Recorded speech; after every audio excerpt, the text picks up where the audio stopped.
Cradle is sort of the go-to recommendation for progression fantasy at the moment. Just when I said progression fantasy, I can already hear someone outside shouting Cradle. I liked it quite a bit, but it's definitely not for everyone. So in this video, we'll try to figure out if you should read Cradle or not. Let's start with what the book is about. Cradle takes place in a world where people have an energy inside themselves called Madra, and each person has an affinity to what they call a path. Paths let you learn different abilities. Like one path can focus on strength-related attacks, and another can focus on illusions. They test children to see what they have an affinity for, and they train them accordingly. Our protagonist, Lyndon, is tested and it turns out he has affinity for nothing. So he is what they call an unsouled, which is a terrible thing because the whole society is very pragmatical and it's all based on advancing on your path. They have ranks like copper, iron, jade, and gold. So people basically level up. But if you don't have any affinity, they don't waste any resources on you. Basically, Lyndon is allowed to exist, but he's supposed to stay out of everyone's way. However, Lyndon is extremely dedicated and he is determined to learn a path. So throughout the book, you follow his journey in figuring out a path for himself. So right off the bat, the number one group of people who this book is for, as you might have guessed, is gamers. Especially if you love RPG games, the whole thing feels very much like a game. You can find a special item and it helps you level up. There are pretty clear distinctions, like a jade level is clearly far superior to iron level. The positive part is that it makes things easy to follow. It gives characters a clear goal. However, it just doesn't feel meaningful. Like, what is even leveling up in real life? Even in games, people don't acknowledge their levels, right?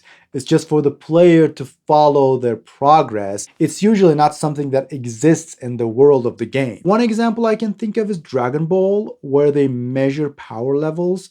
So another group of people who might like this book is people who like anime or manga. It feels very much like a shonen manga. You know, the main character gets beat up and then works super hard and learns new abilities and then comes back and beats the guy, but then gets beat up by the next guy and then rinse and repeat. It's that kind of thing. If you hate RPG games or anime, this book is definitely not for you. You will hate it. This is the whole thing of this book. You have to like progression. I love progression in books. That is how I can keep reading a book.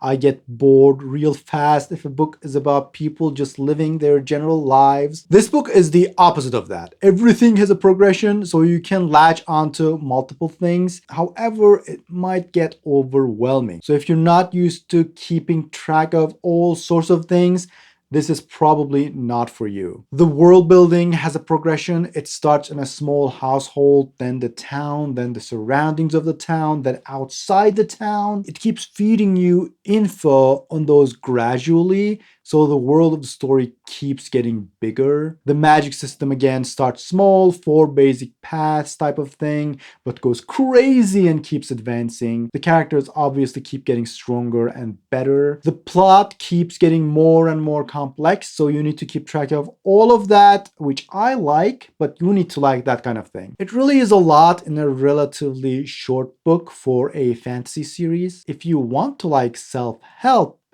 but hate self-help books, this book is for you. You know how in self-help books, they're always like, oh, Bill Gates wakes up at 4 a.m. and he works 18 hours a day, and he even has a workstation at the bathroom so he doesn't lose any productivity or any sort of BS like that. The idea is you are not successful because you aren't working hard enough. If only you worked hard enough, you would be successful, which is the stupidest idea because there are so many more factors to success. For example, it is significantly easier for someone who comes from generational wealth.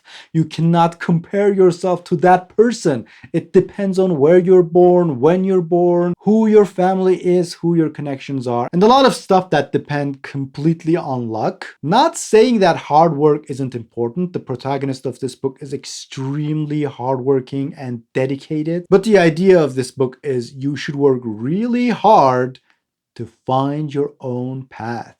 The limitations society puts on you depend on the limitations of that society's understanding of the world. You can improve your own understanding of the world and hence improve yourself.